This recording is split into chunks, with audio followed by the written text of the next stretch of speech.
Hey, everybody. Jennifer Waters here.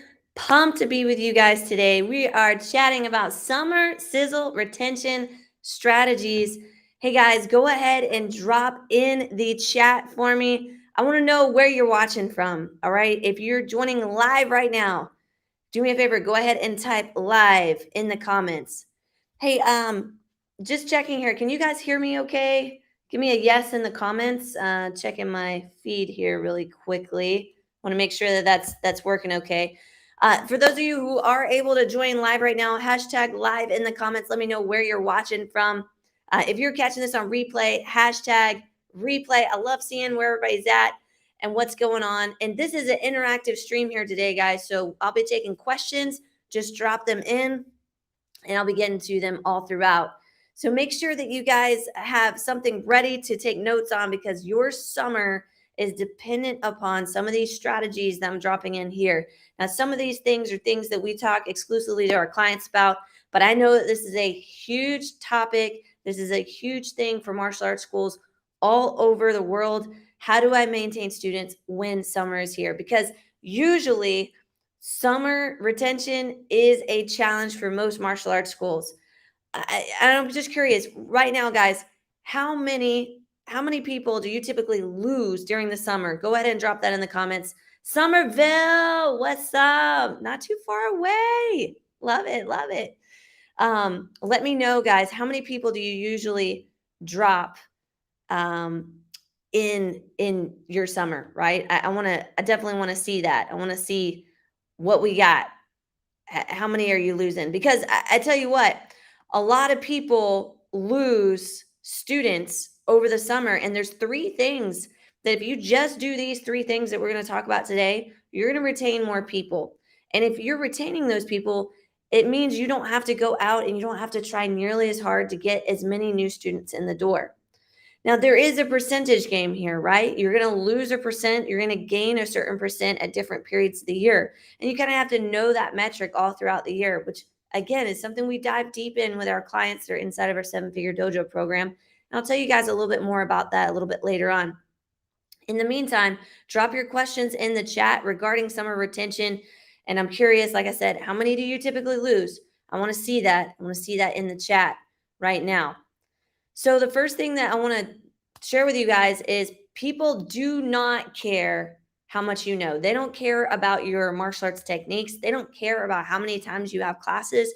They do not care until they know how much you care about them as an individual. So there's some things that we do inside of our 7-figure dojo that I would like to implore all of you to do as well. And what we do is we make it a crucial piece of every single week. We know how many students have attended classes and how many have missed. And not only do we know those numbers, we also do something about it. So if you're not doing anything about it right now, make sure that you are. So maybe you have in the past, but maybe right now you're like, I'm not so worried about it. I'm not so concerned. Are you calling people that miss classes? Are you calling them a couple of times a week if they've missed classes? Are you texting them? Is there an email going out? Do they know that they are more than a number? We say that. We say that as martial arts school owners, you're more than a number. But do we truly, truly mean that? And at scale, it becomes harder. So you have 100 students, you kind of know who's there and who's not there. You have 150, 200 students, that's when some people can get lost in the shuffle. Now, here's another thing that we got going on here. So let's say that they are coming to classes and they tell you, okay, I'm going to be out for a week, or I'm going to be out for 2 weeks. What is the connection that you're going to maintain during the time that they're out? Now, there's going to be something something coming up that I'm going to talk to you about that is the best retention strategy ever. And it's at the end of this video. So if you hang with me for about another 5-10 minutes, I'm going to share with you this strategy. We're using this in the summer. We've used it every year for at least the last 10 years. And it has kept students engaged in our school. And so I want to be able to share that with you guys as well. Okay, so keep that in mind. And a couple of other things about knowing whether or not you care. When students are in classes, are you congratulating them for their progress? Are you saying, hey, you know, I think that you're doing amazing out here in class? Are you verbally telling them? Are they actually getting something in the mail? Are they getting a text message? Are they getting an email about their progress in class? This is so important. Are your parents of your children's students, are they actually hearing and seeing about the physical and mental benefits that the child is gaining while they're in class? We have something that we do where we actually bring up students at the end of every single class and we celebrate moments where they have dedicated themselves to acting like a black belt in life. And so that's when the parents get to share with the kids out there on the mat. And essentially, we get to share and tell a story of how they've implemented focus or discipline or respect. I'm telling you what, the parents eat it up. It reestablishes the value of the program. And when somebody's thinking about, should I quit? Should I just pause for the summer? Immediately, those thoughts about, man, this is so good for my kid, it just goes away. They're automatically thinking about it. Um, Reading a Facebook comment here. I do not have numbers on the number of students I lose, but I do keep attendance. Seems to lose potential students because I do not have a summer camp. And that is a great point. I am going to just tell you right now that our seven figure dojo, we don't do summer camps. All right. We have done summer camps in the past. Shocking, right? Shocking. We actually don't do summer camps. What we have is we have a very small group that we bring in for what we call our Future Instructor Academy. And here's the reason why we don't do summer camps. We also don't have an after school program inside of our seven figure dojo. So it doesn't make sense for us to bring in 50, 100, 200 people to come in for summer camps when the likelihood that they're going to come back during the fall when we're actually offering regular classes is a lot lower. Now, have we done them in the past? Yes. Have we tested this theory? Yes. And we've also tested the fact that by not doing summer camps, it allows us to focus on the retention of our students. We actually keep people who pay a higher price point longer because we're focused on the retention of those students. And again, this is stuff that we share inside of our program that we have for our seven figure dojo clients. But one of the things that I have had some people ask is like, okay, Jen, I'm thinking about, potentially becoming a client of yours, but how do I actually see how all this stuff works? We have our live events coming up June 8th through the 10th. It's a 3-day event. And in those 3 days, we guarantee to show you how a seven figure dojo school actually runs and operates like clockwork. Now you can go to 7fdlive.com. You can purchase tickets 50% off right now. The special only lasts another week or two. So you want to jump on it right away. Now, another secret to retaining students is you got to keep bringing in new students. Don't stop because it's summer. Sometimes we're like, oh, nobody's going to sign up. You double down on your efforts. It may take more effort to get those students in, but you still want to be enrolling students. New students are the lifeblood of your school. Okay. So if you're not focused on enrolling those students, and you slow down, it will be harder at back to school period or in the fall to ramp it back up.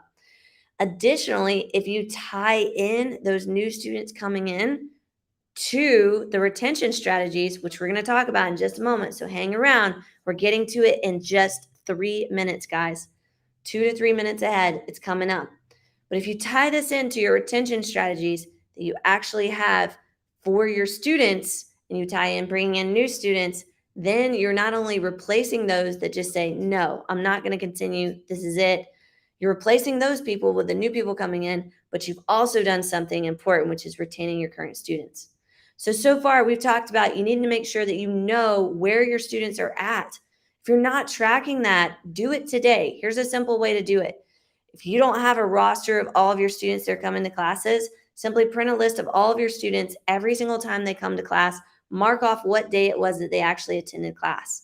Then you can create that roster at the end of the week. You can see without having attendance cards or scanning in how many people actually attended and who didn't attend. That's easy, right? Super easy to do, especially if you don't have that many students right now, right? That's going to be something that's really important. Okay, so totally excited about attending the June 8th through 10th event. Yeah, it's going to be amazing. It's going to be awesome. Going to be right here in Augusta, Georgia, by the way. All right, so we talked about bringing in new students, but I want to tell you your scheduling matters a lot. Okay, now coming up, we're going to talk about how to tie all this together. It's just right around the corner, so hang around. Your summer schedule, and I get asked this a lot, like, what do you do about summer schedule? So here's what we found works best. we shrink the number of classes that we're teaching because we typically know that people are going to be going on vacation. There's going to be less people in classes. We also have a rostered class schedule. So people don't just randomly show up at beginner's class. Like you can't just come to any beginner's class. There's specific days and times that you can actually attend classes. And this has been pivotal for us because with having, 450 people that are coming through our doors, we don't have space for 450 people to show up at one time. Or even, half of those students who might be beginners and intermediates to show up at the same time. It just won't work, not with the mat space that we have. So without having to have, 10,000 square feet of mat space, what we literally are able to do is slot people in for the times that they're supposed to come. And you know what? Every other activity, dance, gymnastics, voice, piano, music. I mean, you say all these things, they have set times that people come to classes. They don't just randomly show up. The martial arts schools in the industry adopted that model from the gym membership model. And we're not gyms, we function differently. We're actually teaching and having instruction. So, because we're able to commit people to a schedule, we're able to commit them throughout the summer. Now, can they change their schedule? Yes. But what it also allows us to do is if we don't need to have as many instructors on the mat, those instructors can be doing other things to generate new students coming in the door. And this has been huge for us to be able to maintain a level of activity and to be strategic on where we're placing that activity as well. All right. Is that making sense, guys? Let me know in the comments. I want to see it. I'm coming up to the very last thing here that I want to share with you guys that is huge. It's so big. If you work on engaging your students in a contest over the summer and you tie it into everything you do, not only are students thinking that you care, which you should genuinely care, but now you're getting them to care about the martial arts school even when they're not there. So a contest similar to being able to say, hey, if you attend this many classes, you're going to get a ticket or you're going to get a point. And if you attend an event, you're going to get this many tickets. And if you refer friends, you're going to be able to get this many tickets or points. All of these tickets or points lead to a culmination, a grand prize. And it's up to you what that grand prize might be. If you're on a small budget, I would say a gift card, like $50 gift card or something like that to a game store, Amazon, something like that will work well. When you're ready to step up to a higher level budget, one of the things that has worked extremely well for us has been an arcade machine. We actually put the arcade in our lobby. The students see it all summer long. We do really fun things to engage the students into earning tickets all throughout the summer. And at the end of the summer, we have a live drawing in which we draw out for multiple prizes, but the grand prize is the arcade machine. Now that arcade machine will cost you anywhere from $400 to $600. Just really depends on, what your budget is, and what you're able to put towards it. For us, that's going to be less than the cost of just getting one person to pay in full for their program. So we're totally fine with that cost just because of the fact that it keeps the students engaged. And on top of that, we bring it into our social media, into our Facebook group. So people are able to earn additional tickets and points through our Facebook group by being engaged in the summer. And this has been, like I said, it's been absolutely phenomenal. The amount of people that engage with us over the summer, even when they're not here. Like imagine this, your student takes a picture of themselves in their uniform, their t-shirt, or something like that while they're on the beach. What are they thinking about? They're thinking about martial arts. You just became not just something that they do like a class, you became part of their journey to become a martial artist. And that ultimately is what we want, right, guys? We want all of those things. Listen, if you are like, man, this is making a ton of sense and I really want some more information, I have a special announcement. We only have 7 spots left this month in our coaching program in the cohort that we have going forward right now. And so if you want one of those spots, if you're like, man, I don't know, I want some details, no strings attached, drop in the comments info, and either myself or one of my other program advisors, Matthias, he'll reach out to you or I'll reach out to you and we'll talk about getting you scheduled to discuss with us what's going on inside of your martial arts school. Because ultimately, we want you to be able to not only retain students over the summer, but be able to gain students. And right now, we have a 75 student addition guarantee. We will help you add 75 students to your martial arts school in the next 6 months, guaranteed, on paper, written, or we'll work with you for free until you do. And then there's nobody else in the industry that's doing this, guys. So go ahead, leave a comment for us, let us know, and we will see you guys as always on Fridays, 10 a.m. Eastern Standard Time. I'll see you guys later. Have a good one. Bye.